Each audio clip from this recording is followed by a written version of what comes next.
Friends, કેમ છો બધા? મજામાં? તમારા બધાનું સ્વાગત છે મારા કિચનમાં। આજે હું તમારી સાથે શેર કરીશ દેશી સૂકા ચણા બટાટાનું શાક।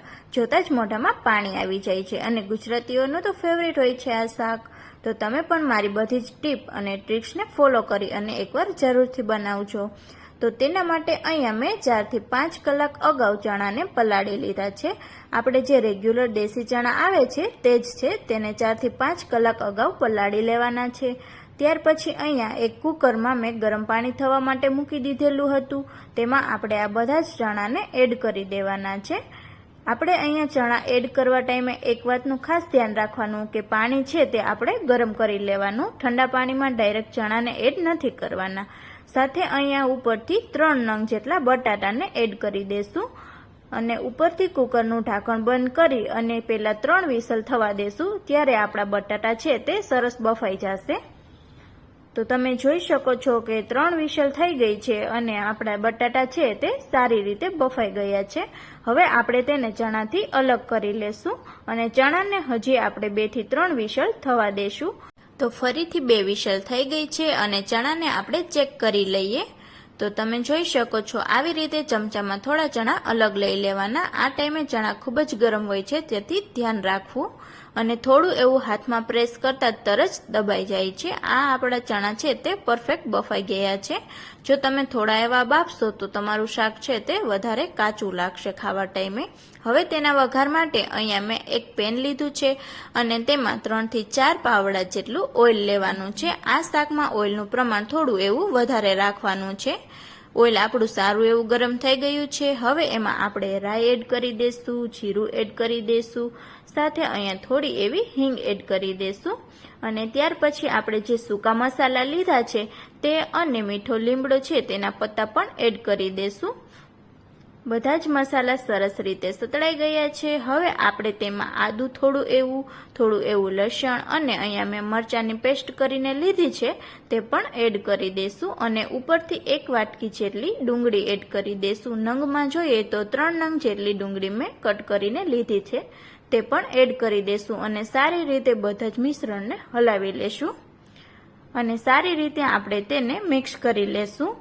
થોડી વાર માટે આપણે તેને મિક્સ કરતા રહેવાનું છે। આપણી ડુંગળીનો કલર છે તે થોડો ગોલ્ડન બ્રાઉન થાય ત્યાં સુધી આપણે આ પ્રોસેસ કરવાની રહેશે। ઉપરથી હવે તેમાં એક મોટી સાઈઝનું ટમાટર છે તેને કટ કરીને લીધું છે તે એડ કરી દેશું અને સારી રીતે મિક્સ કરી લેશું। જો અહીંયા તમારે ડુંગળી અને ટમેટાની પેસ્ટ કરીને લેવી હોય ગ્રેવી તો પણ તમે લઈ શકો છો। ઉપરથી થોડો એવો હળદર પાવડર, થોડું ધાણા જીરું પાવડર અને સ્વાદ પ્રમાણે નમક એડ કરી દઈશું। આપણે બાફવામાં નમક એડ નથી કરેલું એટલા માટે અહીંયા થોડું એવું નમકનું પ્રમાણ છે તે વધારે રાખવાનું અને જો તમે બાફવામાં નમક એડ કરો તો અહીંયા ચાખી અને પછી જ એડ કરવાનું। ઉપરથી 1 ચમચી જેટલું કશ્મીરી લાલ મરચું એડ કરી દેશું અને સારી રીતે બધા જને મિક્સ કરી લેશું।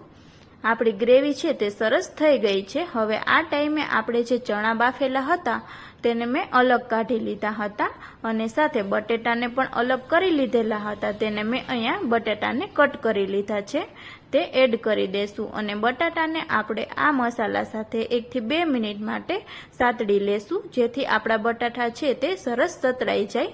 અને ઉપરથી અહીંયા હું થોડી એવી ખાંડ એડ કરું છું અને થોડો એવો લીંબુનો રસ એડ કરું છું જેથી આપણું શાક છે તે એકદમ સરસ ખાટું અને મીઠું લાગે।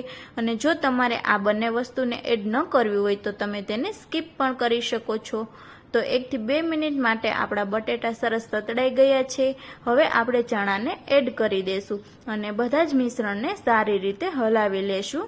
આ ટાઈમે આપણે એક વસ્તુનું ખાસ ધ્યાન રાખવાનું છે કે જો તમારે રસાવાળું શાક કરવું હોય તો તમારે પાણી એડ કરવાનું છે અને જો ન કરવું હોય તો એમનેમ આવી રીતે જ તે સૂકું એટલે કે કોરું મોરું જ રાખવાનું છે અને જે ચણા છે તેને આપણે થોડી એવા આવી રીતે દબાવી અને પેસી લેવાના છે જેથી કરી અને આપણું શાક છે તે ઘટ બની જાય। અને ઉપરથી અહીંયા 2 ચમચી જેટલો હું ચણાનો લોટ એડ કરું છું જેથી આપણું આ જે સૂકું શાક છે તે સરસ થીક થિકનેસવાળું બની જાય અને જો તમારે તેને એડ ન કરવો હોય તો તમે સ્કીપ પણ કરી શકો છો અને એડ કરો તો તેને પહેલાં થોડો એવો ગરમ શેકી લેવાનો છે અને પછી તે એડ કરવાનો છે. તો જોતાં જ મોઢામાં પાણી આવી જાય એવું એકદમ સરસ આપણું કોરું મોરું દેશી ચણાનું શાક બનીને તૈયાર છે. આ શાકને તમે દાળ ભાત સાથે પણ સર્વ કરી શકો છો, રોટલી, પરાઠા ગમે તેની સાથે સર્વ કરી શકો છો. ખાવામાં તો ખૂબ જ ટેસ્ટી લાગે છે. તમે પણ મારી બધી જ રીતને ફોલો કરી અને જરૂરથી બનાવજો. તો ચાલો હવે આપણા શાકને સર્વ કરી લઈએ.